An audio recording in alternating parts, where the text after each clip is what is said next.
Hello, hello, hello, and welcome to What the Trans? What the trans? Yes, What the Trans, a podcast by the trans community for the trans community. I'm Ashleigh Talbot. I'm Michelle O'Toole. Ash, how are you doing? Oh, I am doing well. I am struggling in the heat, as most of my fellow Brits and yourself are, because we're just not used to this at all, are we? So, if you're listening to this from outside the UK, there has been a tremendous heat wave all over the UK for the last 2 weeks. It's been 2 weeks since it rained in Manchester, which is more or less unprecedented. So we're all very, very confused and angry and warm, and I thought we'd enjoy it. I thought, I hope we get a good summertime this year. And now we've had a good summertime, and I'm like, okay, can we go back to the rain now, please? How about you? How are you getting on? I'm good, but much suffering for the same reasons. I bought some chocolate rolls, and they all melted in my kitchen.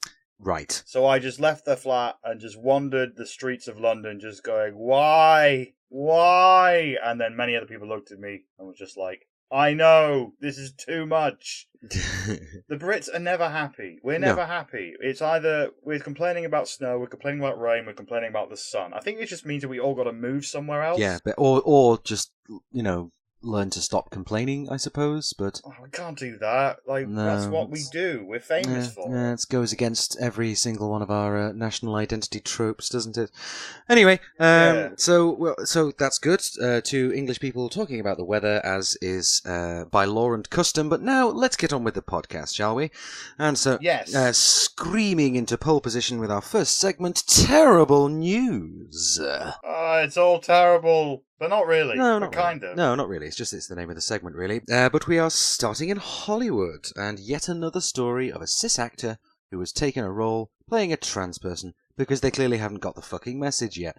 And this time it's Scarlett Johansson, who is set to play real-life mob boss and trans man Dente Tex Gill in the new Rupert Sanders movie Rug and Tug. So Johansson previously worked with Sanders on the Ghost in the Shell adaptation, where the actor did a bang-up job of whitewashing an Asian character, and so now it looks like the pair of them are looking to kick off another inappropriate casting shitstorm. Well done, them. What are your thoughts here, Michelle? Well, I think that Hollywood is a business, and they've got to do whatever can make them, the most money. And no, this is not right. This is not didn't they not learn from the Ghost in the Shell bullshit last time? Didn't they not know that it's okay, let's not cast a white actor in a role that isn't a white person. Let's not cast someone who is cis in a trans role.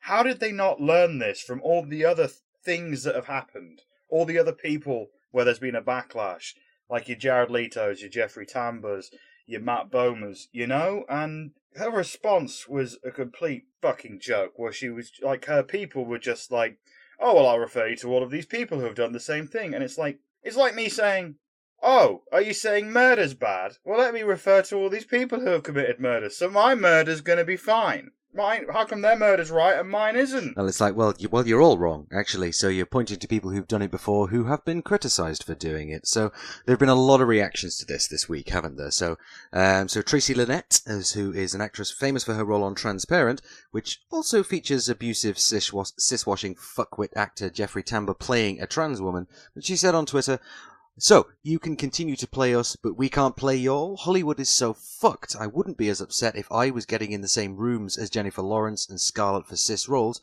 but we know that's not the case. A mess." And she later added, "And not only do you play us and steal our narrative and our opportunity, but you pat yourselves on the back with trophies and accolades for mimicking what we have lived. So twisted. I am so done." And I don't think I could put it better myself, honestly. Oh, it's like the Eddie Redmayne thing all over again, where he was going around in the press just I'm doing this for the trans community, and it's well, if you were really caring about that and not trying to get an Oscar, you would have quit. They just take our shit and use it to get awards. That's what the thing is. We are the new, how everyone was playing Holocaust survivors a few years ago. Everyone was playing somebody with a horrific mental health condition or overcoming some kind of disability. We're that now. We're in that bracket where cis actors just we'll play a trans, get a couple of award noms, and then we'll be able to get you some more arty roles in the future. It's nonsense. Basically. And so Tracy Lynette's not the only one who's pointed out that actually trans actors are really quite limited in the roles that we are able to apply for at this point. So Jamie Clayton, who played Naomi Marks in Sense8, so she came out against the casting on Twitter and said, actors who are trans never even get to audition for anything other than roles of trans characters. And that is the real issue. We can't even get in the room. And so that's the crux of it, right? So there's Jen Richards, who was, she produced and was in the web series Her Story, which is excellent, incidentally. If you haven't checked it out, you totally should. But she was pointing out that she's been a casting director and has been involved in the acting world and writing scripts and directing for a long time, but then she's still at an audition will stand up and say, hello, I'm here to audition for trans sex worker number 3. Because the roles that trans people are expected to portray, or the roles of trans people in the media, are still quite limited in that sense. There are not all that many of them, honestly, and particularly in big Hollywood terms, it often goes to a cis actor. And so comparisons have been made to Mickey Rooney's performance, the hideous yellow-faced performance in Breakfast at Tiffany's, and I do think that's a valid comparison. It's like, why on earth would you get somebody who is not of that ilk to come in and I know the argument is, oh well, actors act. Daniel Craig's not actually an SIS agent. Idris Elba is not a police officer. What was that series he was in? Luther. Although I would argue that Idris Elba is a kind of Greek god. I mean, obviously, I think in a way the rules are slightly different for him, because he's Idris Elba, and honestly, I can watch him in anything, or indeed in nothing. That would be fine too. So this is something that's been ongoing for absolutely years, hasn't it? So even because there was a film by Mark Ruffalo not long ago where there was a trans character who was, I think, a sex worker who was being played by a cis man, and again, it's just cis actors coming in to play these roles when we ourselves are not permitted to do that. We're not even in the room where these casting decisions and discussions are taking place, and then expecting to be handed a trophy cabinet full of awards for doing so. It's really annoying. Yeah, I think I got a little insight into this a few years ago, because I was for a while I was helping out on a lot of short films and stuff. I was basically in charge of the data. Like, they'd give me a memory card, I put it onto a hard drive and convert it so the editors could work on it. I did that a few times. And I got talking to the director of one of these once about trans characters and whether they would cast a trans actor. And their answer was like, well, if I thought that they were the best for the job, I would want to have total autonomy on my director's vision. And I was like, oh, mate, like, you're doing an 8-minute short about, like, somebody finding a wallet on a bus. You're not Steven Spielberg, mate. But like, that seems to be the thing that seems to be one of the arguments with a lot of the creators. They don't want to be hemmed in by political correctness, and that's pretty much what Sebastian Lelio said, the director of A Fantastic Woman, which broke my heart. He came down on this side. His reaction very much surprised me as well. I mean, while I kind of understand his point, because what he said was, if I said transgender roles should only be played by transgender actors, I would be implying that Daniela Vega shouldn't play a cisgender role, and I believe she has every right to play a man or a woman. When artistic freedom is threatened, that's a sign that society is becoming authoritarian or moving towards behaviours and procedures that start to smell like fascism. That's a really, really tiresome argument, and yeah. I'm really quite disappointed that he particularly has been the one to make this statement, because the fact is, again, trans people are not in the room when these casting decisions are being made. They're not, for the most part, they're not even considered. Now, if we were at a point in the future where trans people can indeed play cis characters with impunity and no one comments on it, great, awesome, that's the world we want. But we are not there yet. And that representation at this point is so important for a trans person who might think, oh, well, I'd love to act. For me, myself, I used to be in plays and stuff, and I thought, well, maybe I could carry this forward. But there's just nothing there.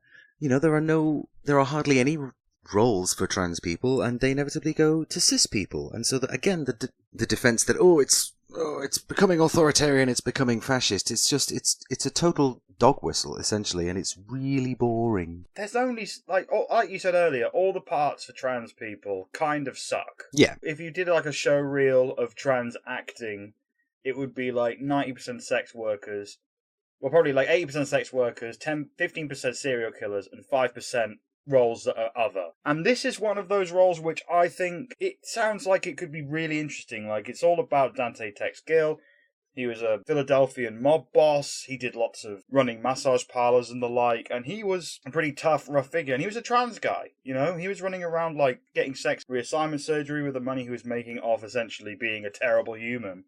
I have never seen a trans character like that before. No, indeed. I have never seen a trans gangster, and I want to see that movie. That would be a career-making opportunity for a trans guy actor, and she's taken that. And if Emmerdale could fucking do it right, how the shit are people in Hollywood still fucking Yeah, indeed. this up? I guess there's more money involved over there. Anyway, let's move on from this because it's just making us both very angry.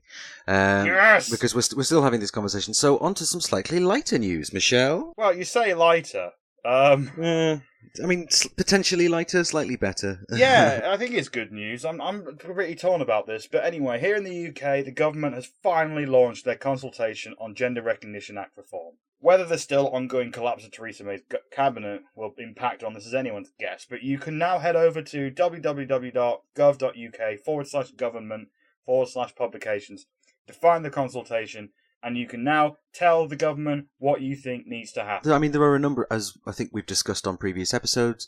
Gender Recognition Act was pretty groundbreaking at the time, but it is described by many parties, including myself and organisations that I've worked with, as no longer fit for purpose. That's a perfectly accurate summation. There's no recognition for non-binary people. The process is very bureaucratic and invasive. You're required to submit a significant amount of written evidence to a panel whom you do not meet, and there's a charge for all of this. And as we've seen in other countries, several other countries have adopted essentially a statutory declaration model. So you fill in one form, bang, job done. So that's kind of the model that I would like to see. But obviously this is not just something that's being welcomed by people in the government who would welcome a case of Ebola if it gave them good polling results. But so Amnesty International, Liberty, the British Institute of Human Rights, they've all welcomed the consultation, and they released a joint statement which said, "Our society is more likely to discriminate and even commit violence against trans people. Our healthcare system makes it more difficult for them to access appropriate support, and our government invades their privacy through unnecessarily cumbersome and dehumanizing processes sanctioned by the current Gender Recognition Act. We believe that a new system should be based on recognized best practice from Norway, Malta and Ireland, self-determination, including for non-binary people, with no requirement for medical evidence or spousal consent, and a lower age requirement of 16.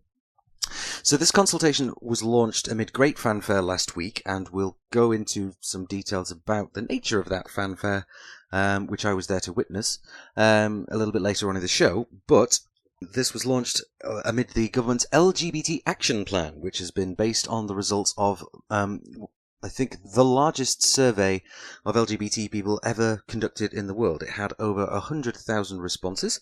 So this is a massive data set from a large governmental LGBT survey, and a significant number, in fact it was more than half of all of the trans people who responded, in fact identified as non-binary.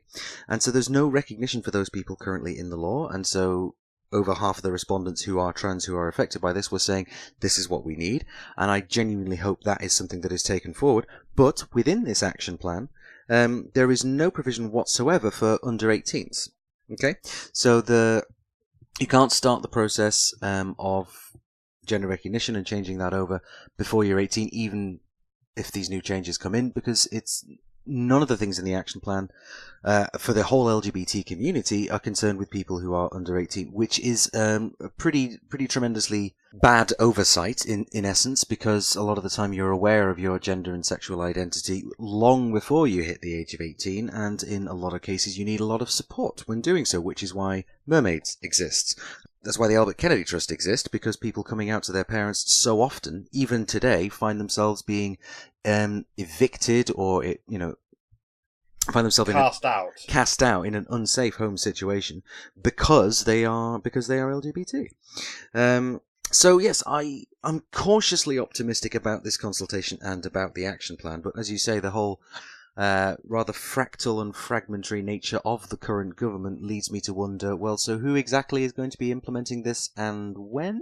At the time of recording right now, like half the cabinet's quit. As in today. Yeah. As in, there's probably going to be, as we talk, guys, there's probably going to be a few more resignations before we finish recording. Like, it seems to have all gone a bit wrong, so Yeah. who knows whether there's going to be a general election announced, or Jacob Rees-Mogg is going to launch a horrible campaign. Indeed.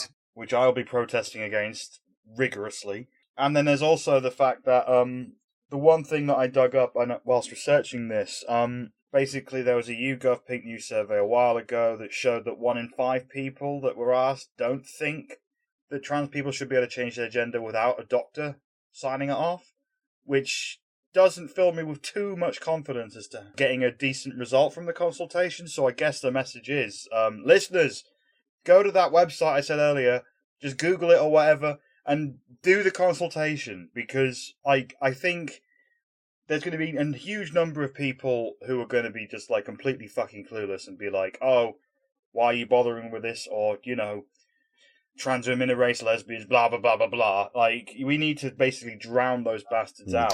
I mean, more on that in a minute, but I mean, just one thing on that YouGov Pink News survey is that, again, small sample size, right? So the massive survey that the government has done, as I say, over 100,000 responses, whereas the YouGov Pink News survey, only 1,688 people participated in it. And honestly, in terms of the LGBT community, that is a really small sample size. There are more people than that out on a Tuesday night in Manchester's gay village. So, you know, you got to be wary of these stats, essentially, particularly when it comes from a fairly small poll. You know, definitely when it comes from a fairly small sample size. So yes, we shall see how this goes. But you know, another thing to note is that a lot of the changes here are being driven by the Government Equalities Office, which is part of the civil service. So that's in a sense ring-fenced. It's not part of any one political party. So you know, the consultation is open for 16 weeks. It's, you know, if a snap general election is called sometime soon, it could mean that's consultation closes under a different government, but the changes that it recommends are still going to be implemented on the basis of that it's being, you know, this is being driven by the Government Equalities Office and the civil service. This is all based on evidence and best practice that has been presented to the government and the civil service for many, many years. So more on this as it develops. I plan to fill in the consultation. You absolutely should too if you are a resident in the UK and care even a little bit about trans rights. Or hell, just if you're abroad, just, you know, get one of those proxy things and do it. Like, I don't care if a fuck about cheating. Let's just cheat. Let's cheat to equality. Okay, you know, my inner science. For the record, also, Ashleigh is like the smart one who's thoughtful on the podcast, and the reactionary idiot who swears too much. So basically, when it comes to this stuff, it's probably best to listen to Ashleigh. I mean, you know, I'm not so sure about sort of cheating on it, because unfortunately, that's what the group of people that we're going to be talking about in our next item did with the big LGBT survey. There were a lot of people flooding that inquiry system with responses that were essentially cookie-cutter responses that were denying trans people's agency, rights, and saying that trans people should be morally mandated out of existence. So that's a thing, but which leads us quite neatly into our next item, which is This Week in Turf-Based Twattery. A small group of anti-trans protesters rocked up to protest the existence of trans lesbians at London Pride, and the organisers rewarded this group by letting them lead the whole damn parade because of course they did. It was like, I could just imagine the conversation that was had. It would be just like, hey Dave, we got these people protesting. What do we do about it? Oh, I don't know, Barry. Maybe we should let them lead the whole parade. You're a genius, Dave! You're a genius! That's exactly what we'll do. Fucking genius. Because, I mean, this is Pride in London, so I assume everybody's a Cockney down there. What? No, I've no idea. So, yes, I was at an event myself, not for London Pride, for an event that was happening here in Manchester, and saw that this was taking place on a Facebook Live, which was being broadcast by Pink News editor Nick Duffy. And so I saw that. So this group calling themselves Get the L Out, which just made me think of Led Zeppelin. Get the lead out. I didn't realise that all these anti-trans campaigners were such classic rock fans. But there you go. So they were handing out leaflets. They had slogans shouting against the trans community. They had banners saying lesbian equals female homosexual and lesbian not queer. And the leaflets that they distributed said, among other things, the trans movement, with the complicity of queer LGBT politics, is coercing lesbians to have sex with men.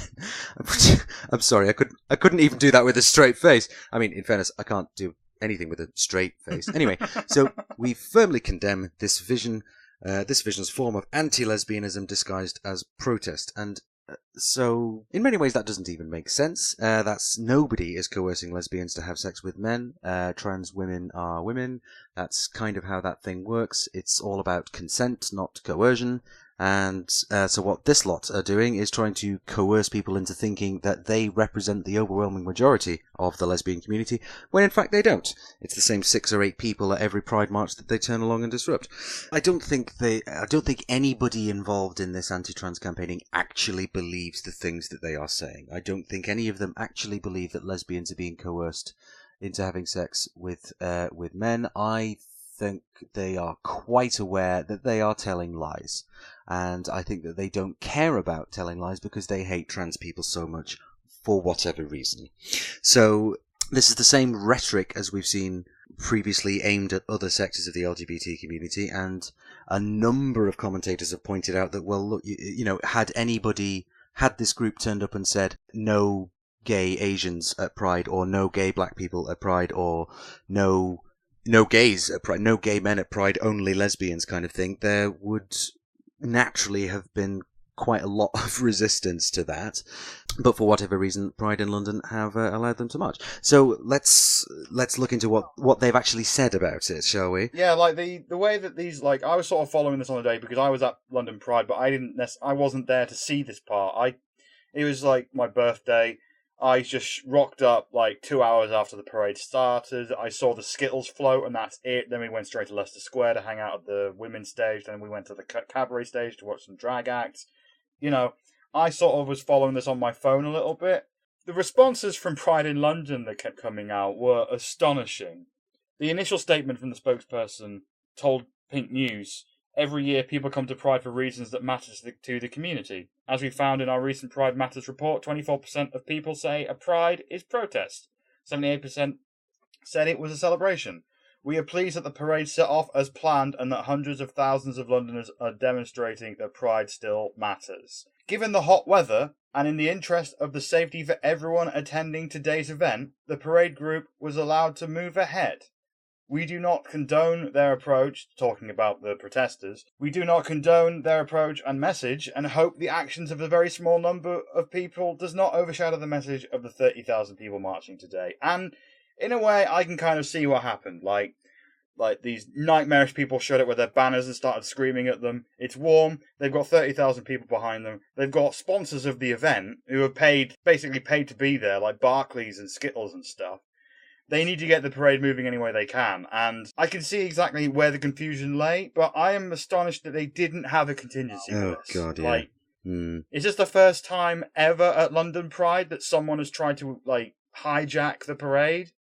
Really? Yeah, indeed. And so it's particularly galling, really, because as the Mayor of London, Sadiq Khan, pointed out, he was there at the front of the parade leading a block from the NHS, which of course very recently celebrated its 70th anniversary of its founding, and these people barged in front of that centerpiece, that sort of, front group, essentially, and kind of pissed all over it by waving slogans around which are completely in defiance to what you'd think Pride would be. So subsequent to the first statement, Pride in London did release another statement saying, "We are sorry," and going on to say, "We reject what this group stands for. They do not share our values, which are about inclusion and respect and support for the most marginalised parts of our community. We're proud of our trans volunteers, proud of the trans groups that are in the parade, proud of our trans speakers, and proud of the trans people who take part in our campaigns, and proud of those who cheered for them even louder yesterday. But sadly, we could not forcibly remove the group as their protest was not a criminal offence. They did hate speech, anybody? Yes, indeed. Sadly, we could not forcibly remove them, not a criminal offence. They demanded to march behind the rainbow flag, which marks the official start of our parade. We did not allow that, as did not want to legitimise their message." So they then apparently moved them to an area far in front of the official parade to separate them. Honestly, I would have sent them to the back of the parade if you're going to let them march. And we are looking at what we could do differently if something like this happens again. So which is absolutely what London Pride should be doing, as well as other prides around the UK who have all released statements condemning the actions of this protest group and of the way London Pride have reacted to it, particularly from Ruth Hunt, Stonewall chief exec and God's darn hero, who released a statement on the Stonewall blog saying that a transphobic group who are actively working against the community were able to walk the length of the route, that they faced no obstruction and were able to distribute leaflets filled with myths and lies is hard to believe. Yeah, and as we mentioned, Sadiq Khan, he also released a statement to Pink News saying Pride is about celebrating difference and London's amazing LGBT plus community. It's about showing those around the world that our great city you can be free to be whoever you want and love whoever you want to love.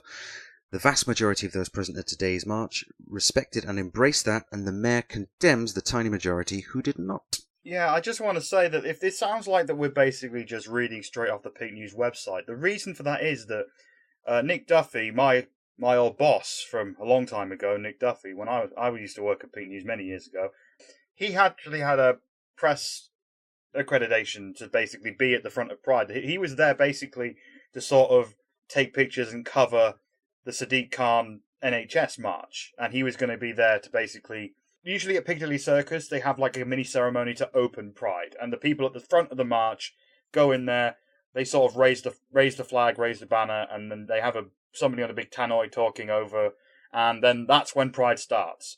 He was there supposedly to get that, but then suddenly he was sort of in the middle of this fraught situation, and he sort of followed what was happening. And all the other news people have basically taken his reporting and run with it. So if it sounds like we're just sitting here reading the Pink News website, it's because he was the only one who was there reporting on it at the time, and he did a fucking amazing job. And in fairness, like there is really only one set of quotes, isn't there? Sadiq Khan said what he said, Ruth Hunt said what she said. It's like, Yeah, for a good few hours, Nick and the people back at the Pink News office were the only people actually reporting on this. Which I guess in a way is kind of a good thing because, it would be more ammunition for them to be like, oh, feminist lesbians, inverted commas, invading Pride to make this point, and there'll be a lot of anti-trans journalists who will be writing about it in the Times and stuff. So in a way, I think we dodged a bullet there. Like, the message came from somebody who was very professional and managed to remain impartial despite his obvious disbelief. Like, he's there in the video going, so this is happening. I mean, I can't... More as it comes, I guess. This is an anti-trans group leading Pride in London. Yeah, I saw. And I could just tell he wanted to say this is insane and stupid. What's going on? But he didn't because he's such a consummate professional. Like, he was just there, like, I guess this is happening. More is coming. Yeah, indeed. What fun and games. So, obviously, I am interested to see if this pops up again at other Prides. Obviously, I live in Manchester, so Manchester Pride is sort of specifically the one that I'm thinking, is this going to happen there? Do they have a contingency plan? I think the thing to take away, the thing that we're going to go into later, but is worth mentioning quickly, is that from the last statement, Pride in London have basically said that it's not illegal for anyone to just randomly jump to the front of Pride. They mentioned that there's no framework there on how they would remove them. So doesn't that put the whole of London Pride and other prides, doesn't that open them up for any old fucker with a sign to just join up and just say whatever they like? I mean, in a sense it does. So I have seen at Manchester Pride protesters to the parade who have sort of snuck in with signs about, say, the corporate elements of Pride and about how BAE or maybe the army or whatever have been involved in a Pride march and about how that is wrong. And honestly, I've seen those there in the parade and thought, well, yeah, solid protesting there, I agree. It's quite difficult to disagree with some of this stuff, particularly that stat at the start, which is 20-odd% of people saying that it's a protest and 70-odd% of people saying it's a celebration. And I'm definitely in the 20-odd% there, because there are still things to protest. There are still things that we need to campaign on, ways to ensure equality that are, it's not there yet, is it? And so when people say, oh no, it's just a party, it's just a celebration, it's like, well, I'm sorry, but you're showing your privilege there, because I'm not in the mood for a party, because I'm still discriminated against. I'm still having trouble accessing healthcare, etc., etc. I don't want a party, because we're not finished yet, essentially. So I think that there just should be room for both. Like I'm thinking, like, the parade should be political as all hell, and it should end up outside Parliament or outside, like, the local councils in wherever the prides are taking place, and demand action. Have some amazing speakers to make some good points, and then afterwards, you know, Oh, yes. get the drag kings and queens out, you know, start blasting out the ABBA, you know, that's when the party should happen. Yeah, exactly. So, anyway, let's move on. Keeping an eye on this story. Rather disappointed that it's happened, but I think a lot of other organisations showing their support has rather buoyed my spirits in a way that we shall again be discussing a little bit later on. So, what's our next bit? Next bit. The Christian Institute are being dicks in Scotland. Oh, good heavens! I am astonished. Yeah, I mean, I've not specifically heard them being dicks, you know, north of the wall, but I'm guessing that they're just as big assholes up there as they are in any country. But yeah, the Christian Institute, in all their wisdom, are threatening legal action over trans kids' guidance in Scottish schools. They accuse the government of being seriously confused over guidance that has been issued to schools in the whole of Scotland, which suggests that teachers maybe shouldn't out trans kids to their parents. Perhaps. Basically, the leaflet or the booklet is called "Supporting Transgender Young People: Guidance for Schools in Scotland." Right. That's been handed out by the Scottish Transgender Alliance and certain other organisations that have come together and got some. Basically, want to issue some guidance on what the hell to do if suddenly a 7-year-old comes out as trans. Like something out there that will help the teachers sort of navigate how to best support the child and how to best to basically not be bellends about it. But the Christian Institute are basically arguing that maybe if a child comes out, they should go tell the parents immediately, which, you know, we can all see where the problem would be if that was policy. And it's so, I mean, it's hard to come out when you're a grown-up, right? So can you imagine being a young child and actually being in that situation whereby I need to tell somebody about this, but I don't feel safe enough to tell my parents, so I need to tell somebody at school. And, you know, I mean, I can't speak to what I would do in that situation because it's completely different from the experience I had at school, whereby if I told somebody, they'd have just said, yes, well, you're going to have to just shut up about that until you're a grown-up, sort of thing, because Section 28 was in full force when I was at school. So, you know, the Christian Institute are kind of known offenders in this case, aren't they? Because they are constantly campaigning against any moving forward of rights for not just trans people, but for the entire LGBT community. Because, you know, they've been active for years in campaigning against same-sex adoption, same-sex marriage. They're sort of there on the other side of the fence at all of these landmark rulings and legislations.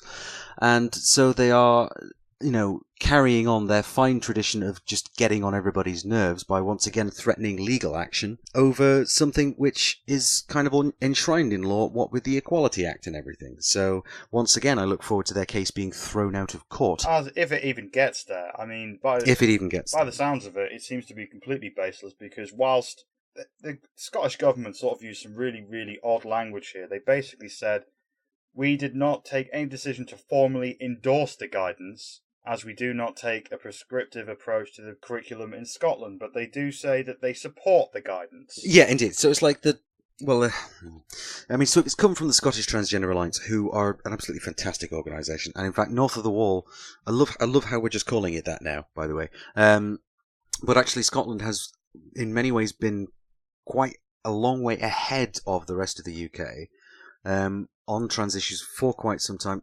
At least in part due to the work of the Scottish Trans Alliance. And so this guidance has been created by them, and although the government says they support it, they're also not, they're sort of making the point of saying, oh, well, you know, we're not getting involved, but basically these guys are right. And essentially, yeah, the Christian Institute can, in a sense, just do once again. Yeah, I mean, I'll be very interested to see if this goes anywhere. I mean, it just sounds like bluster from the Christian Institute, like... Because what are they gonna? Who are they gonna? They're gonna take the Scottish government to court, even though it wasn't really them.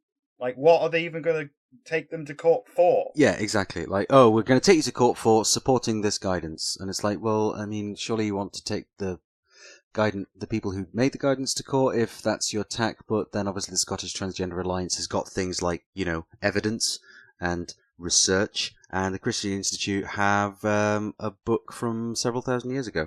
So, you know. We shall. Well, I'm pretty sure they don't really lay out any guidelines for hormones or anything for trans kids in Leviticus or anything. You know, like no, indeed. I don't remember that one coming up myself either. I must confess. Although, if you've found the part of Leviticus where it's specifically recommended that you should sue a government over guidance surrounding transgender people, please do get in touch, and we will tell you you are delusional. So moving on, I think, and now some relatable content for many of our listeners, I am sure. Some medical fuckery. So Dr. David Macarith, and I do hope you can all hear my air quotes clanging into place around the word doctor, started a training course to become a Department for Work and Pensions assessor, which alarm bells are ringing there already, frankly. But he objected when he was informed by the course instructor to refer to patients by the gender they themselves define as. Now, his objection was twofold. Firstly, by saying that I believe that gender is defined by biology and genetics, but then followed it up with, and that as a Christian, the Bible teaches us that God made humans male or female. So which is it, Dave? And his complaint seems to be largely that, oh, we're not allowed to say what we believe, but this does kind of ring a bit hollow when what he's saying what he believes in a national fucking newspaper. So the DWP guidance that he was objecting to is, of course, in line with the Equality Act of 2010, but Herr Doktor said he couldn't, in good conscience, conform to it. So he's been kicked off the course and is now complaining about it. So, bye-bye, darling. Don't let the door hit you on your Bible-thumping arse on the way out. I mean, especially with, like, The Who coming out, like we were talking about this last time, The Who coming out basically in favour of declassifying transgenderness as a mental illness. Like, Just to clarify, we're talking about the WHO as in the World Health Organization, not the Doctor or the 60s rock band. Just to get that. So the World Health Organization. He's going against, like, all of the institutions that are basically sort of set the rules on this, as well as, contravening the European Convention of Human Rights and certain other, like, legal statutes. He's also going against, like, his people. It's really bizarre. It's really odd. Because the medical establishment are saying, so here's what we do with trans people. And he's like, nope, I know better than this. You're all wrong. I'm a Christian, blah, blah, blah. And it's actually quite telling that this story was picked up by The Telegraph, which obviously has the rather unkind yet accurate nickname, The Torygraph, and has been one of many, many UK publications who have been constantly on the attack against trans people over the last few months, as I think we noted in our first episode. So, but it is very interesting because, again, it's the case of, an older white man who believes that he knows better than the entire establishment from which he gained his knowledge. So he's like, oh, well, I'm a doctor, and no, I disagree with the World Health Organization and the Scottish Transgender Alliance and the UK government and the Government Equalities Office and, medical practitioners all over the world on the basis of these Christian beliefs. But he's also then, it's like, it's cherry picking this, isn't it? It's like, oh, I believe your gender is defined by genetics. And it's like, well, interestingly, quite a lot of Christians would object to you saying that it's down to genetics, because that's not something that Christianity is particularly certain extreme sects of Christianity are particularly big on either. Because genetics does kind of have that kind of trail linking back through it, which has that, the dreaded evolution word attached to it. So, well, I think it's important to not, like, put Christianity as a monolith. Like, no, absolutely not. Most of the Christians I know are very, very down with science. Like, they're basically like, well, who did the Big Bang? Who got that started? God did, I believe. God got that started. Science is just the work of God. Like, there's a lot of pro-science Christians out there because they're like, look, God gave us all of this stuff. So the study of science is the study of God's miracle. Like, that is definitely a way that they could go into that. Like, this doctor guy could just be like, oh, well, the diversity of people's genders, that's clearly something that God has, had in mind. Like, which is why we've existed for so long. I absolutely do not mean to say that all members of a given religion, Christianity or whatever, are all subscribing to a dangerously outdated set of views. That is not the case at all. I know several trans people who are Christian who are the most empathic, beautifully minded people I've ever met, and they are doing what they are doing. Their moral compass comes from their religion, and that is, again, that's part of diversity, isn't it? That's many people existing in the world together. But it's when people who say, oh, no, those Christians are wrong, I'm right. And, I'm also right when my doctors and my colleagues in the medical establishment are wrong. It's like someone assuming, and again, it's a straight white man in a position of authority, assuming that he has all the facts and is complaining that he's being silenced, when the opposite is true, considering that he's being silenced in a newspaper. Ugh. There is, although he's not without precedent in a way. Like, there is certain things out there for doctors who don't believe in abortion. Like, like the British Medical Institute have sort of devised rules for these people where they can say to a woman seeking an abortion, I don't think I can really help you with this, but let me refer you on to someone who can. So that basically clears them and their religious beliefs from having to do something they don't really believe in. But I think that's a very, very different thing. I believe it is, and also just before we move on to our next segment, I just want to say quickly, I heard a story from actually an American medical school, and so this doctor was saying, so, when you're treating LGBT patients or whatever, and someone put their hand up in the class and said, oh, so what if we're confronted by treating somebody whose lifestyle conflicts with our religious beliefs? And the instructor in the medical school said, go find another career. Nice. Which honestly, I think that's the way to go about it. But let us move on, shall we? Yeah, let's move on from this prick. What's up next? So it actually leads us quite neatly onto our next story, which is again from the medical healthcare world, but in a good way. So leading global health journal The Lancet recently came out in favour of supporting trans youngsters, rather than adopting a wait and see if they desist approach, which is favoured by those opposed to the trans community. And so this statement from The Lancet came as a result of reviewing new guidance, which was published by the Royal Children's Hospital Service in Melbourne, Australia. So they've reviewed that guidance that was issued and have decided, yes, absolutely, this is the way to go about it, and have published in their magazine that they support a trans-affirmative, trans-inclusive healthcare pathway for everybody, and particularly with regarding young people. And so a doctor from the UK, Helen Webberley, who was writing for Gaystar News, said that The Lancet's acknowledgement of the significance of this guidance is a huge step forward, and it is an invitation to healthcare providers worldwide to take note. So that is excellent news. Yeah, it's not something that is going to be much of a revelation to trans people, because there's been plenty of trans people who, when they were younger, tried to maybe come out and then had reparative therapies and no, you're just a bit odd, other kind of platitudes to try and dampen down their transness. Then they came out anyway, So actually, yeah, an institution like the Lancet coming out in favour is sort of stating something that is very obvious for most trans people, but is huge. It's big news. In that it's going to tell a lot of people, look, the results are in. This is how we deal with the situation. Let's just do it and stop fucking around. Yeah. So I applaud the Lancet's decision on this, of course, as do many, because that's... you wonder to what extent that's going to change minds. There might be some medical professionals, healthcare folks who have been somewhat on the fence, and so I'm not sure how I feel about all this trans stuff, and there hasn't been a great deal of published work on it, which there genuinely hasn't really. Certainly nothing that's permeated into sort of the larger medical consciousness. But now there's that body of evidence that is being put together, the studies are taking place, and the Lancet are saying this is how we do it, and I should imagine a good number of those healthcare folks who may well have been on the fence will be saying, well, okay then. If the Lancet are saying it, I trust these guys. So yeah, fantastic news. And I'm looking forward to seeing more work like this, more studies about trans-affirmative healthcare coming out over the coming months and years. So yes, super news. Love it. And I do believe that is the end of terrible news. It mostly was kind of terrible in a way, but also there is a lot to be hopeful of.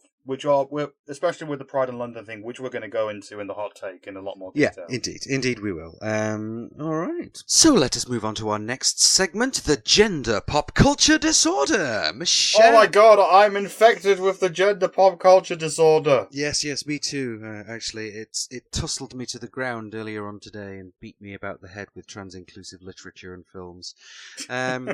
So, yes, indeed. So this is where we highlight some of the media fun and games where we've seen trans people being represented. So take it away, Michelle. What's on the cards this week? Well, I can now finally give a proper sort of review of Pose, the FX show that's currently only on in America. I managed to snag me a copy of the first 4 episodes from a friend who works in the media industry. So if you're listening, friend, thank you, friend. Yeah, so I basically sat there and I was going to watch an episode a night. I ended up watching all 4 episodes in one night, much to my sleep pattern's dismay. And I'm going to be honest with you, Ashleigh. I wept with joy after every episode. My flatmate couldn't stop laughing at how much this show got to me. The show is about Blanca, a transgender woman living in 1980s New York.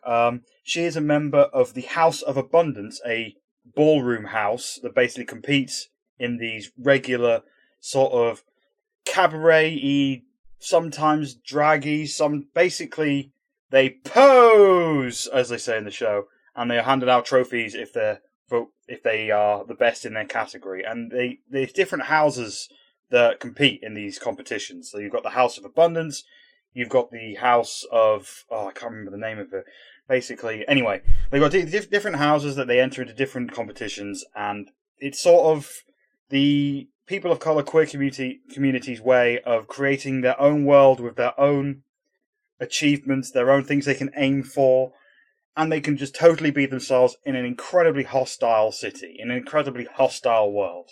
So the show follows Blanca, who starts off as a member of the House of Abundance, which is run by Electra, another trans woman, who is played by Dominique Jackson, who is incredible. I don't know if I mentioned this before, but MJ Rodriguez plays Blanca, who is also incredible. And the show opens with Blanca basically getting... I'm not going to go into too much detail because I don't want to spoil it for anyone, but she gets some life-changing news. Right. Which basically sort of lights a fire under her to start her own house and basically do all the things in her life that she's wanted to do. So she leaves the House of Abundance and sets up her own house, where she runs into Damon, a homeless gay kid, played by Ryan Jamal Swain, who is like one of the best dancers I've ever seen. And his whole story arc is that like he started off in like bullshit middle America. He loved to dance. He comes out sort of to his parents and they kick him out because the 80s. And he moves to New York. He's homeless, and Blanca sort of scoops him up and puts him into the house to be like sort of their house dancer. And the show sort of follows this house coming together, and various people join it, including Angel, a former sex worker, sort of current sex worker, played by India Moore, another trans woman. And so their story is sort of juxtaposed with the story of a couple of Trump executives. One played by James Van Der Beek, who plays Matt, who is just a big old cokey 80s knobhead.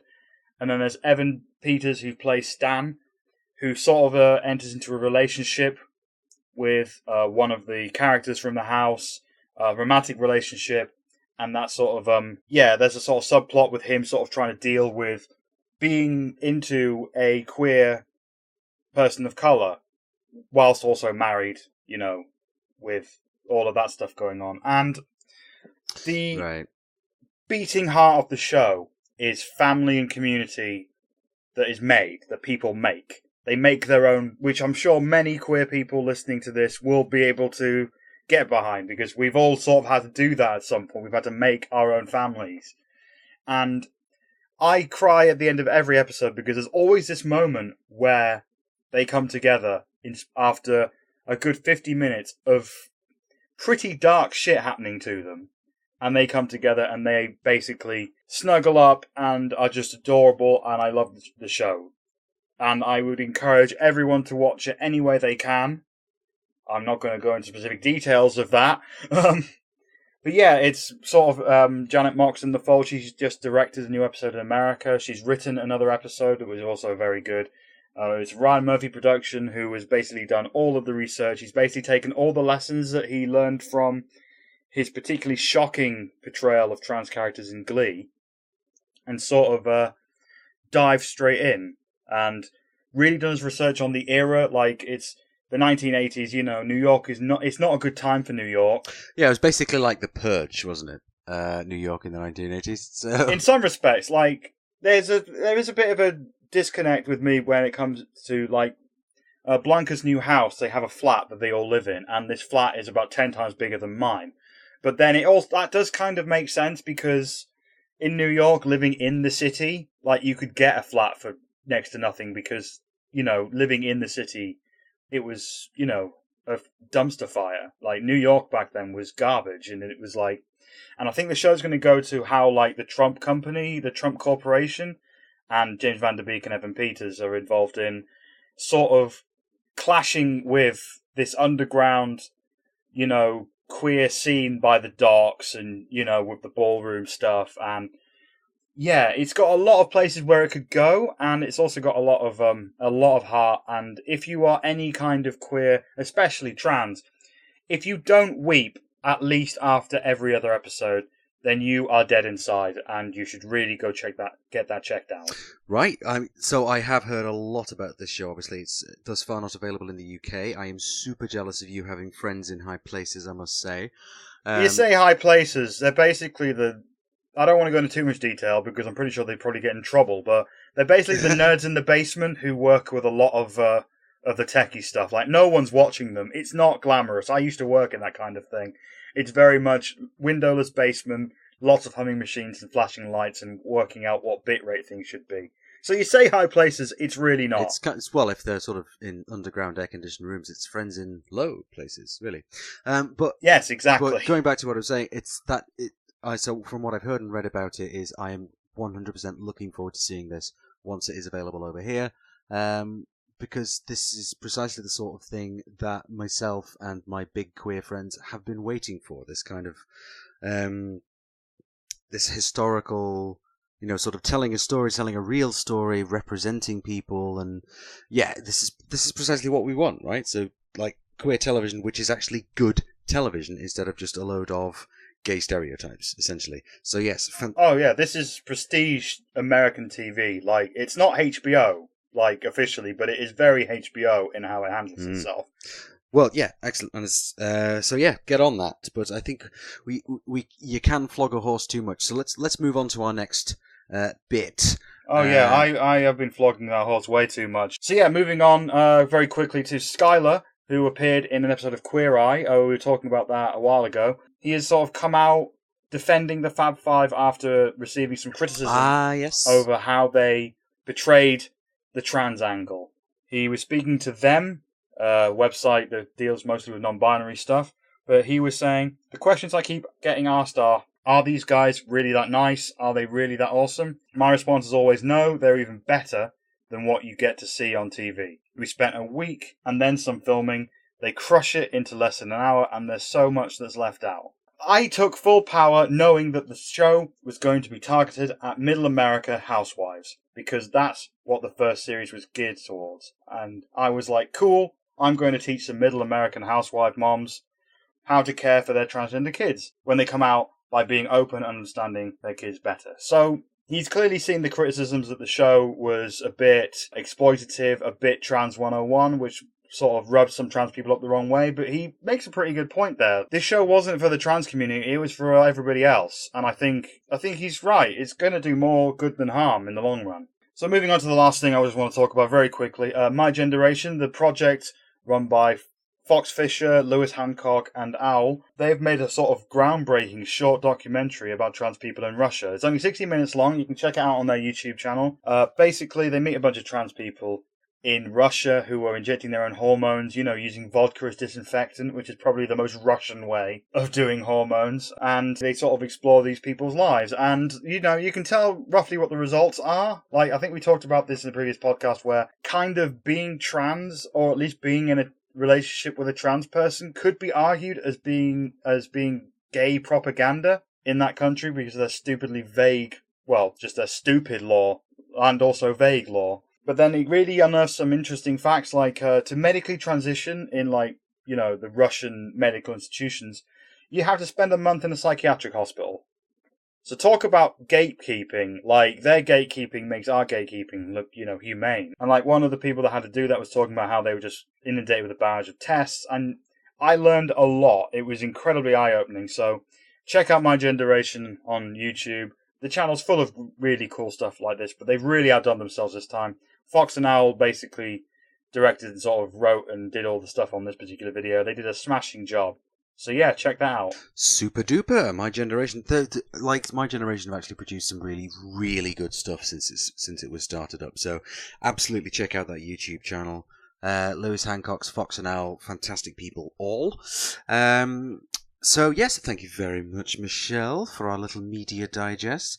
So now I think it's time for the hot take. The hot take. Ow, so hot, I'm burning. Yes. Yeah, well, like kind of literally, actually. Gosh, you should see my shoulders. But yes, so yes, the hot take, and it's kind of a bit of a hodgepodge this week, isn't it? Because we've got a few things that we're going to be talking about, mostly related to the time of year that it is. To wit, it is Pride season, of course. Yeah, Pride Month has sort of come to an end, but not really for us. No, indeed. Because we've got a whole bunch of like events that we're probably going to be going to in the coming weeks. Like there's Manchester Pride still to happen, Brighton Pride, and obviously Trans Pride in Brighton. That's going to be happening very soon. Indeed, we're going to be there in a couple of weeks, aren't we? Indeed. So I think, June being Pride Month is specifically something celebrated specifically a US thing, whereas really I tend to think of it as the entire summer season because that's when the events are taking place, really, or right the way through until the end of August, which is when Manchester Pride takes place. And even then, I think Chester Pride and a couple of others actually take place even later in the year, in September, October sort of time.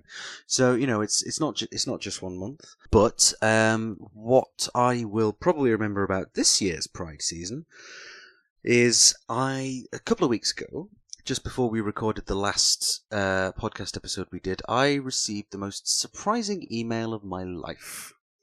Yes, you did. Yes, Go on, tell us all. I will tell you the tale, I will spin you the yarn, yes. So, it was this Tuesday, I was just sort of shutting down my computer at work, and I noticed I had an email on my phone, and I looked at it, and there at the top was official, in brackets, invitation to Downing Street. And I was like, what? So I opened it up, and inside it, there's this email. The Prime Minister requests the pleasure of the company of Ashleigh Talbot to a reception to celebrate Pride at number 10 Downing Street. And initially I was like, is this a joke? What on earth? Have they seen me? Have they heard the things that I have said about them? What on earth are they doing inviting me, getting invited over to her place? It's like, what? Like, Are you crazy? If I had to put money on someone being invited to Downing Street, I mean, you would be pretty far down that list just on your Twitter alone. Like, you don't hold back about your general disgust for this government. Yeah, indeed, and nor should I, frankly, because there are a lot of things, not just related to the trans and LGBT community, that are genuinely quite disgusting about this government. So I was absolutely astonished to receive this invitation, and was immediately quite conflicted over whether I should go or not. And so I'm cutting a long story short, I did go, because when on earth am I going to get the opportunity to go and be in that place and speak to those? I mean, it's Downing Street, for goodness sake. It's like, I've never been invited there before in my life. It's definitely something to tell to tell the trans kids about, to tell the grandkids about. I mean, maybe it'll be both, the trans kids, I don't know. I'm still working on that. I've got a nephew, but I don't think he's old enough to really understand that. He was only born last October. And because I thought, not because I've got a particular amount of respect for Theresa May or the people who surround her, but this is the Prime Minister. And so obviously somebody somewhere has noticed something that I've done and has presumably thought to themselves, gosh, it'll be hilarious to get Ashleigh Talbot along to a Pride reception. So along I went, made my merry way to London. Got there, and so, in fact, Fox and Owl were there, as were a few other people that I already know. Susie Green from Mermaids, the aforementioned Ruth Hunt from Stonewall, Dr. Ben Vincent from the University of York, a few other, people, activists, campaigners, academics, which was all very interesting, very civilized, lots of PIMs, lots of people networking, and I was like, okay, have you seen The Death of Stalin? Yes. Okay, so you know that point where Stalin's two kids sort of having a bit of an argument in a public place, and Vasily, the brother, is like, no, I know what I need to do. Smile, shake hands, and try not to call them a cunt. And so that was that was the mantra that I had with me for the day, because I figured I'm going to overhear people saying things that I tremendously object to. And that absolutely did happen. But I was on my best behaviour all day. The number 10 press officer said to me, oh, well, we're doing a few interviews, if you'd like to say a few words for us. And in a rare moment of self-awareness, I declined. But then this same guy, was chatting to him for a few minutes, and then he said, well, we are doing some sort of limited tours of Downing Street. We've got Thatcher's office, which is preserved, that you can look into. And I couldn't help myself. The facade broke for a moment, and I literally laughed in this guy's face because I couldn't help it. It's like, are you kidding? I'm LGBT. I'm from the north. No, I don't want to go and see Thatcher's office unless I'm going to set it on fire. It's like, so I was astonished. Again, I was experiencing imposter syndrome for the entire time that I was there. But I did get the opportunity to speak to the current Women and Equalities Minister, Penny Mordaunt, who we spoke of in the last episode, to some extent, and indeed on the morning that the Pride reception was taking place.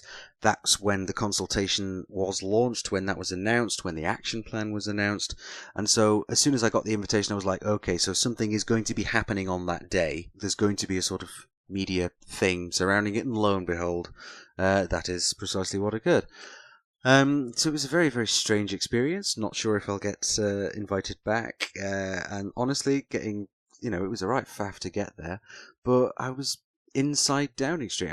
The police around Downing Street are armed, and that freaks me out, obviously. Yeah, afterwards, I was waiting outside for you, and I got there a little bit early, and I was there for a while, and people started to come out, and I saw some big people, like Peter Tatchell came out. Yes, indeed, he was there. Like, my old boss at Pink News, Ben Cohen, came out, like, Ruth from Stonewall, loads of people like that, and I'm just like, holy shit, like, this is insane.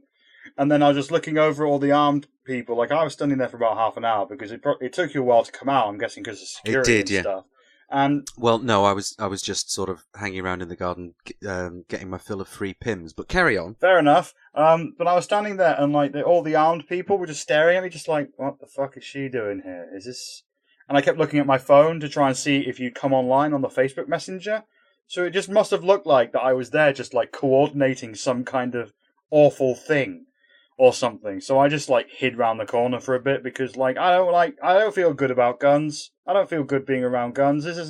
I'm not an American, They're not just every day for me. No. They are. I see one, and I just can't stop looking at it, just going like, that's a thing that could kill the shit out of me anytime they like, and they'd probably get away with it. So I left. I walked around the corner and waited for you to come out when it was safe, but it was surreal seeing you run out of Downing Street. Yeah. I'm not going to lie. It was a very, very surreal moment, and I got to say, you deserved it. Like, you've done a lot of activist work for years now, so it's kind of recognition of all of that. And also, it was a hell of a chance to go there and speak to power and be like, look, this needs sorting out, you dicks. Nah. Yes, you people in positions of power. But, like, literally so I spoke to Penny Mordaunt for 10 minutes, maybe, but in a sense that was the whole point of me going there, to be able to go there and to have that conversation and to say, well, look, here are the things that we think you should be concerned about. We need non-binary representation. We need a decrease in the bureaucracy, and we need you to not pay attention to groups like Transgender Trend and Get the L Out, and the sort of people that were at Pride in London protesting, so vociferously on Saturday. You need to be looking at the actual evidence and looking at the things that the wider community is saying, rather than taking the opinions of a couple of cranks, sort of thing. So in that sense, that 10 minutes was the crux of my being there, and it was still quite a subjectively weird experience, because these people are Tories, and I'm not fond of the Tories, but I just, the way I thought about it, and the way sort of several people essentially talked me into going, was by saying, look, if this had the last general election gone a different way, and we had a different Prime Minister in number 10 at this point, and that invitation had been issued, I would still have gone to go and have the same conversations with whoever the representatives of the departments would be. That's got to be a very, very odd position to be in, because I can imagine there was a part of you that was just like, well, yeah, I don't want to, I don't necessarily want to be used by this government to, exactly show that they are all progressive and fine when I have real issues with this government. But then you sitting at home wouldn't have got anything done. Like, that 10-minute conversation would never have happened. Wouldn't have taken place, and maybe someone else would have had it with her. I imagine it almost certainly would, but the point is, it was my voice being heard in Downing Street, which is still just a very strange thing to consider, really. But then getting away from it afterwards, because I'd been so anxious about it and about what was going to happen, about what potential backlash could be from people that I sort of like and work with and respect, because I'd been so worried about that, and then I actually went there, and I went into Downing Street, and I was there, and I did it, and then I came out. It was like coming up on Mandy or something. It was like I just got out. There was this tremendous wave of relief, like, oh my God, it's over. I did it. And so as you know, so you and I and a couple of other friends of ours and a couple of other people who'd been attending, so Fox and Owl, who we previously mentioned, we all piled into the pub over the road and just had a damn good laugh about the whole thing, really. And for me, it was like, it was a release of a load of tension I didn't even know I was carrying I'm not around. surprised. Like, I was thinking, like I've been to a few events back when I was doing the journalism thing, and in the end, I figured that I wasn't built for this kind of thing. Like, I went to an event at the Foreign Office. Big gala, posh meal. Like, one of those meals where it's like a perfectly square bit of fish with a few lines of sauce around it, or jus, or whatever they call it. And it was just like, I am not the kind of person that should be eating this. I'm a simple northern girl. Like, what the hell am I doing here? And I was sat next to David Coburn from UKIP, who was there messaging Nigel Farage.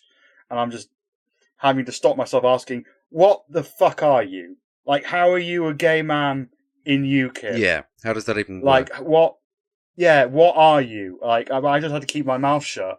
And basically, in the end, like, I couldn't sleep for 3 nights after because I was just too hepped up. And I had the same thing when I was covering an event. I was covering the LGBT awards back in 2015. And, I was running into people that I'd only ever seen on the TV. Like, there was one part, this is a name drop, but it will explain exactly how, like, mentally I am not ready or good at these kinds of things. Like, I was just freaking out walking down the stairs of this grand hotel, and I turned the corner, and there's Scary Spot. Cheap. Like, just right there, and I just said in her face, oh, Jesus fucking Christ. Like, I literally said that, and she looked at me like I was insane, which, I don't blame her for, And it was at that moment I was just like, I can't handle these things. So, if I got the invite to Downing Street, and if I went, I would probably either have a massive panic attack, or I'd start screaming something about Section 28 and set something on fire. Like, I don't have the maturity to handle it, so thank God it was you. Thank God it was you that went. I've got to be honest, screaming about Section 28 and setting something on fire was tremendously tempting, but I think I can probably achieve more in terms of activism and progressiveness and whatever by not being in jail. So yes, Ash, that's and that concludes Ashleigh's little trip to Downing Street. Well, I think I got that beat, Ash. Yeah. Because I also attended an event. Oh, yes, indeed. I went to the Electric in Brixton, where I actually managed to meet Super Mario himself. Well, shitting hell. Nintendo got together with London Gamer, that's Gaymer, Gamer. Nice. They're sort of I see what they did there. They're sort of a group that put on gaming events for the gay community and the trans community and stuff. And I saw that and saw it was half an hour from my house and was like, well, I'm going to that. I've been a huge Nintendo fan my whole life. I am a Switch owner. Tweet me, Mish, I'm at Mish Tool. Tweet me with your friend code. I will come and join you on Splatoon anytime, anyone who's out there. So this is like the perfect event for me on paper. Like, it was just like everything I could ever have wanted. If you told me 10 years ago that Nintendo would be doing a pride party, I would have laughed in your face. Like, and then to finally see that happen was just like, it was everything I could ever want. But so many guys. Oh. It was so many dudes. Like, for a long time of it, I was the only woman in the room for like the first 2 hours. Then, like, maybe 5 other women showed up over the whole night, and I got talking to 2 of them, and we sort of hung out and, exchanged Facebooks, and, we're going to go for drinks and stuff. So I did make some friends there, but it was just like, I now understand that story from last time about women not necessarily feeling welcome at Pride events, and it wasn't anything that somebody did. It was just the atmosphere. Yeah, and there were times where it got a bit mansplaining. Like, there was a time when I was there playing Pokémon Stadium. Oh, really? And for those who don't know, Pokémon Stadium is like an N64 game based on the Pokémon franchise. You get a bunch of pocket monsters, they're called in Japan, and you fight. It's basically cockfighting, but with dragons and stuff. And so I selected my team, and I'm no expert on Pokémon, but I can hold my own. And I just had this chorus of guys just screaming at me to, use surf! No, surf's not as quick, do this. I'm just there like, just shut the fuck up, guys. I'm the Pokemon trainer. Mm-hmm. This is my journey, let me take it. But overall, I had a great time, and it was a wonderful event, and, they had a Mario Kart championship, and then they had a Just Dance competition, which, this is a room full of gay guys. I don't like to stereotype, but these were some of the best dancers I've ever seen. Yeah, yeah. You know what I mean? Like, and they were there doing this, like, Just Dance is a dancing game. Basically, you hold one of the controllers as a motion sensor thing, and Yes. you've got to move around in a certain way. You know, you get the idea. Like Rock Band. I'm familiar with the concept. Yes. And they were giving out prizes. Like with the Pokemon, I won a little Charizard, a little beanie. Oh. Yeah, it was a really good night, but also it was hard because there was like one other trans person in the room that it took me hours to find. Like, because I went there thinking, oh, I'm going to make some queer mates. I'm going to find some trans women who like Nintendo as much as me. We're going to set up like a little Splatoon team, or you know, we're going to go play. We're going to like start a Fortnite clan or something. You know, something really nerdy, but with like trans folks. And that didn't really happen. And I don't know exactly why, because whenever you go on Splatoon 2 on the Switch, like, you can post, like, you can make your own image. Like, you can post a thing, and it appears over your character. So people in the lobby can see that. And the amount of times I've seen trans stuff on those pictures, like, people posting, like, pro-trans stuff, like, for a long time I thought Splatoon 2 was, like, the most safe online gaming place for trans people ever, because it seemed to be where they all went. Like, for some reason, Nintendo games seem to be attracting trans people, including myself. So I was thinking that maybe I'd run into some of these people, but it was just a bunch of gay guys. And gay guys are great, but it was just like, yeah, this is very much a boys' club, and I was hoping for more. But God bless Nintendo for putting that thing on. So I think that is just as... I'm going to be telling my grandkids about the time that I, you know, met Mario and stuff. I think that's just as good as your story. Oh yeah, if not better, actually. I'd argue that Nintendo and Mario have had much more of a global cultural impact. But it does. That's a kind of diversity and pride events that you want to see, isn't it? I mean, as in of the type of event rather than of the attendee, perhaps. But as it does chime with what we sort of pointed out last week, where a lot of women and, you know, queer people who are not specifically male or masculine presenting, feeling somewhat excluded from pride spaces. And I would have been surprised to be there and not find more trans girl nerds, because, I mean, I know so many of them, right? Like, you know, most of my best friends are trans girl nerds, honestly. So it's like, well, you know, why are we all going at these events? But so with it being Pride season, I know we've already mentioned, London Pride and its invasion by some rather nefarious types who would, and I quote, morally mandate us out of existence. But there is another issue around Prides as well, which, you know, is a perennial conversation. It comes up more or less every year, which is that our Pride's getting a bit too corporate. With London Pride, there's a few considerations to take into account. Like, I know in Manchester and Brighton you have to pay to go to those prides. Yes. Like, I think, do they have parades in Manchester, or is it just Yes, yeah. No, the parade is free, and the candlelit vigil on the Sunday is free, but to actually get into the gay village, which obviously normally I can go into the rest of the year anytime I want for free, I have to pay for a wristband to do that during Pride weekend. Yeah, like in London they don't... That's not ideal. It's not ideal, but in London they don't do that. And the way that they pay for Pride is that they basically sort of sell slots to companies. Like, they get... Like, they don't... It's not like sell. Basically, companies sponsor Pride, and then they get a float. So it's sort of roundabout buying space in the parade. So you got Barclays and Nando's and other companies, just completely, like, random companies. Like, Amazon Music had a float. And I didn't know Amazon had a music service like a Spotify, but apparently they do. They do indeed. And there they were at Pride.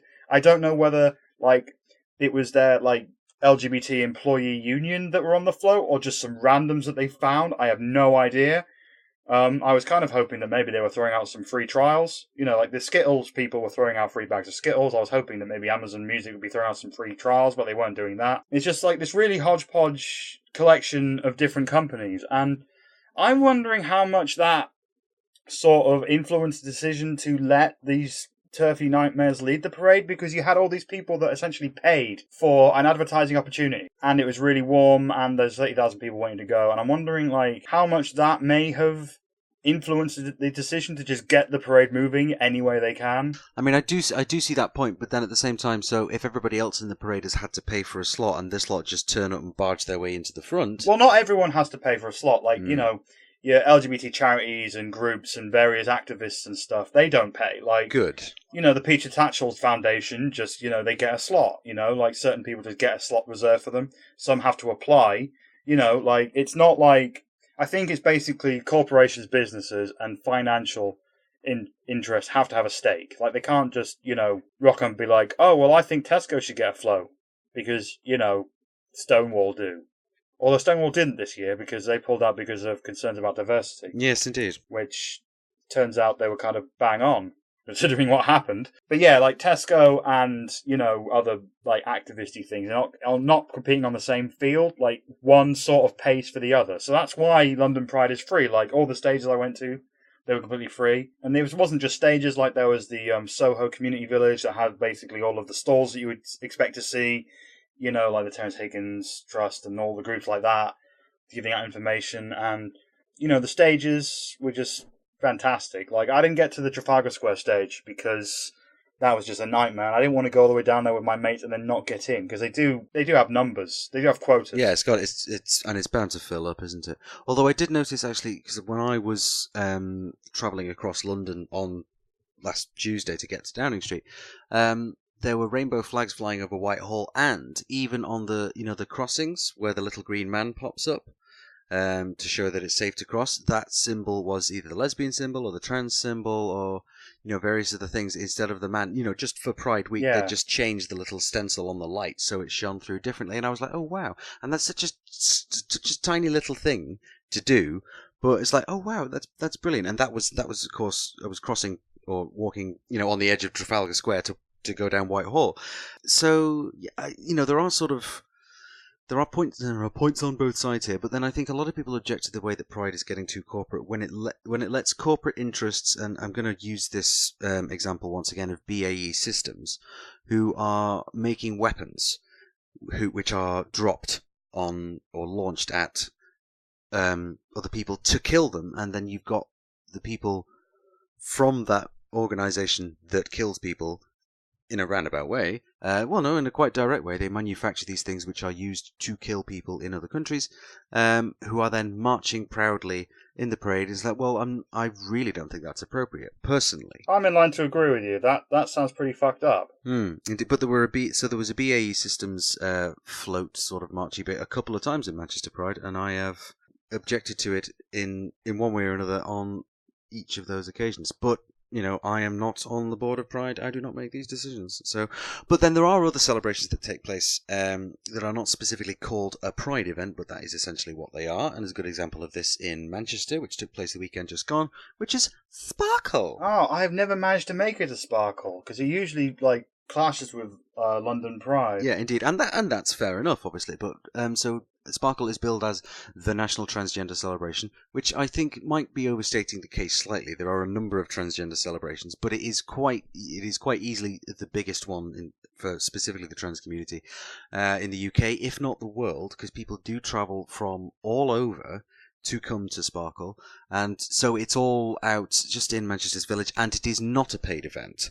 I mean, so there are bits that you can pay to get to, like gigs and the Sparkle Ball and so on, but the majority of the stuff is centred around this small patch of greenery in Manchester's Gay Village, which is Sackville Gardens. And so there are stalls, live music, there's a Miss Sparkle, Mr. Sparkle beauty competition kind of thing, and it's all in good fun. Obviously, that was the weekend just gone, weekend of the 7th and the 8th, so I was involved in some of that myself. Unfortunately, I did have to drop out of one of the events that I was scheduled to be taking part in, simply because I was ill, unfortunately. I think it's something to do with the heat, not eating properly, blah blah blah. I was supposed to be doing a panel discussion with, among others, Munro Bergdorf and the aforementioned Dr. Vincent from the University of York, Dr. Ruth Pearce from the University of Leeds, a couple of others. So I was supposed to be chairing that panel discussion, but I just wasn't up to it on the day. But I'm told it went very, very well. Somebody stood in for me, and it was a brilliant discussion, and it was sort of quite helpful and interesting for a lot of people. So fantastic, great. And the fact is, it's almost all of it is free to go, and it's a celebration of the trans community, of gender variance, of accessing support. Obviously, Mermaids were there, Morph with their binder scheme, the LGBT Foundation, Stonewall. So everybody's got a horse in the race, as it were, as well as basic things like, so the LGBT Foundation has a changing space, so people can go there and get changed rather than leaving the hotel that might be a little little further away and getting across town all dressed up. And I was actually talking to a friend of mine from the LGBT Foundation earlier today. And they'd spent much of Saturday in Sackville Gardens at the LGBT Foundation's stall. And the conversation that they had most frequently with attendees is, "This is my first time ever out as myself." And yeah, exactly. So this is my first time. And so several people came up and said this to my friend, and I was like, "Well, okay, that's great. Would you like to talk about that?" Yes, please, I would. And so it's just, and it was only afterwards that, so they mentioned it to me, and it was only afterwards that it's like, well, okay, I need to deal with this now, but later on, I'm just going to go home and have a bit of a happy cry about how all of these people are feeling safe enough to come out and be in Manchester and be there with us at Sparkle for their first ever occasion, being out as themselves. So, yeah, it was, obviously, like any large event, it's got problems. There's internal politics. There've been some years where there's been some acts on who have been genuinely quite problematic, but it's improving every year. Was there any kind of? Did you hear about any protests or any kind of stuff that's like in the realm of London Pride? Like, were there any TERFs there? Any Christian groups? No, not that I saw. And I was there for part of the day on Saturday and part of the day on Sunday. I didn't see or hear of anything like that taking place. I wonder if it's just flying under the radar because a lot of these turfy-flavoured protesters aren't really interested in things that take place outside of the south of England. Or at the very least, they're probably not that concerned about just like trans-focused events. Like they kind of want to spread their message to a wide audience. So with London Pride, like they've got the whole letter salad, they're in attendance. Whereas with Sparkle, they'd just be the lone voices in the room, surrounded by trans people and allies. So there's only so much trouble that they can kick up in that situation. Yeah, indeed, and you can imagine them sort of coming in with their signs and just immediately being escorted away by security in that sense, because it is specifically a trans event and they know that, we're not prepared to listen to them. As it's not like you're there at a trans event and a load of TERFs storm in and say, "You guys are delusional and rapists," and, you're not then going to think to yourself, "Oh gosh, yes, I suppose you're right." That's not how that works, is it? So point well argued. Yes, indeed, with your nonsense. I'm definitely looking forward to Trans Pride Brighton, which is taking place in a couple of weeks. You and I will both be there. Yes, the parade itself is where the meeting point is at the Marlborough pub, the sort of world famous lesbian and queer women pub. That's usually where it starts, and then about 12, I think, is when it'll set off for a procession down Brighton High Street, and then end up in Victoria Gardens, I believe, where there'll be bands and stalls and other fun, and me and Ashleigh wandering around distributing flyers, trying to enlarge our listener base, and also try and get talking to some people, meet some fellow transes, have a wonderful time in the sun by the beach. Yes, fun and games. Oh, yes. Yes, indeed. So, but I would like to see sort of more specifically trans-focused events, Trans Pride, and that's not to say that, we demand to be treated separately or in a more special and different way from the rest of the LGBT community, but it is just nice to be surrounded by other trans people who know what you know and have been through the same things that you do, and you're not then... Yeah, it's just nice to have a space where you can really be yourself and not have lots of cis white gay men assuming that I'm just a drag queen or something. So, So yes, Trans Pride events, we shall see you there if you will be at Trans Pride Brighton. Come and say hello. We promise we won't bite too hard. And yes, fun will be had. So, rocketing towards the end of the show now, I think our last two little bits. And for our penultimate section, we have the gloriously named The Dickhead Dispatches. So who... Dispatches from the realm of dickheads. Yeah, so who have we got this week, Michelle? Well, I think it's the runaway winners of the Dickhead Dispatches category are the protesters from Pride and those who enabled it. I mean, to a lesser extent. Like I said, it's warm, you're panicked, you got 30,000 people waiting to start marching and you don't know what to do, but... don't reward the people disrupting the event with letting them lead the fucking thing, and also the Pride protesters themselves, who I'm not going to name. I think they've got enough attention already. Fuck them forever. They are the worst. Yeah, basically. You're a bunch of liars, and I hope you fail horribly. As I am quite certain is what's going to happen. What considering that the tide of public opinion is very much against them. So, well done, guys. And in fact, I would point out a comment from Bethany Black, actually, the actress, who said that thank you to you lovely turfy types, because I've never felt so supported or had so many cis people, lesbians and gay men standing in solidarity with me as I have over this weekend. That's completely not what you intended, but thanks anyway, dickheads. Yeah, time will tell, but it looks like the backlash against them has, raised awareness of the kind of stuff that trans people face all the time. Like, maybe in the long run it'll be seen as a good thing. Maybe. Although, I'm a little cautious to say that. Indeed, it is absolutely still a bad thing, but I think you are right in that it has drawn a lot of people's attention to it. So, just very briefly as a side note, I work for a very arty organisation here in Manchester, and a few people came over to me at work today to say, Ashleigh, did you hear about London Pride? I was shocked, I was disgusted. Yeah, well, so was I, and this is what we're up against. So please do stay on it, please do pay attention, and please do listen to me when I'm telling you we should do something, do something different. So, yes, you guys, I think that's enough said about them. So let's move on to the nice part, our heroes of the week. Oh, heroes, baby. No, I'm not going to... I think I'm going to drop the singing. Yeah, let's not do that song. If we're going to do a song about heroes, let's make it the Foo Fighters one, right?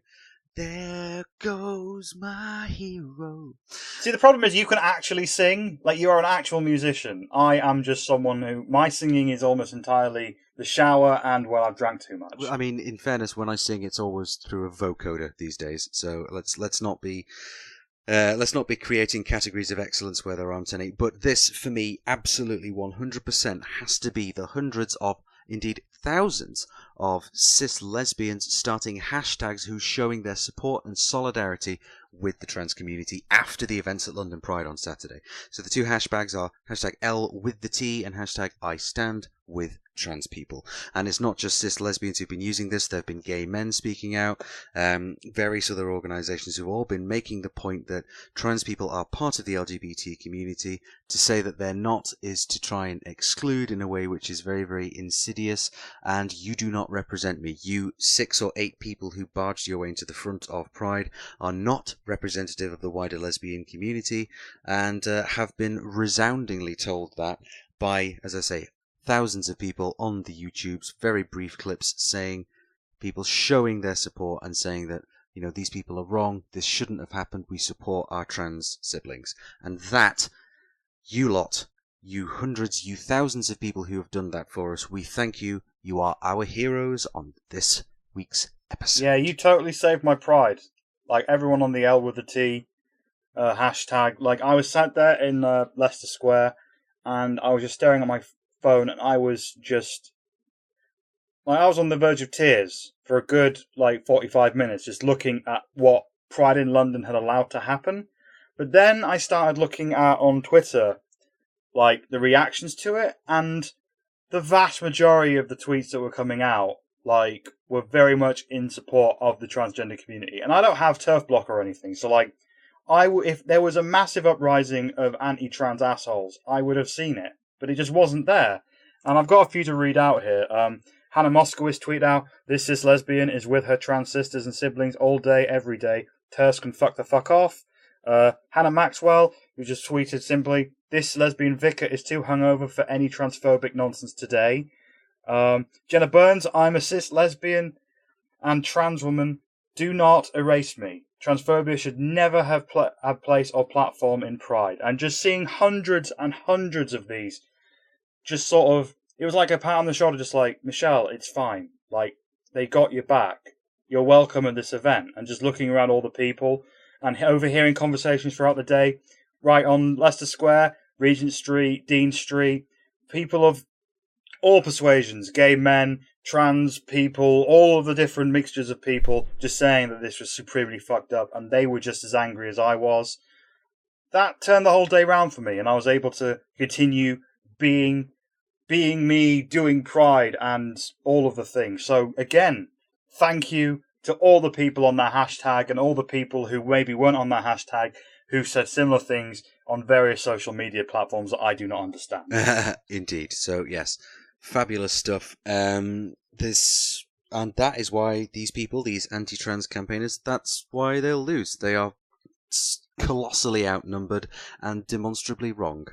And that is a lovely note to end this show on, I think. Yeah, that's that.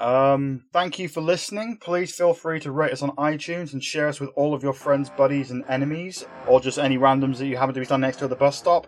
Also, follow us on Twitter at WhatTheTrans, like us on Facebook, YouTube. Check out our website, whatthetrans.wordpress.com. Make sure that you drink more water because you probably aren't drinking enough because it's a million degrees. Do all the YouTube, do all the internet things, and yeah, see you next time. See you next time. Bye.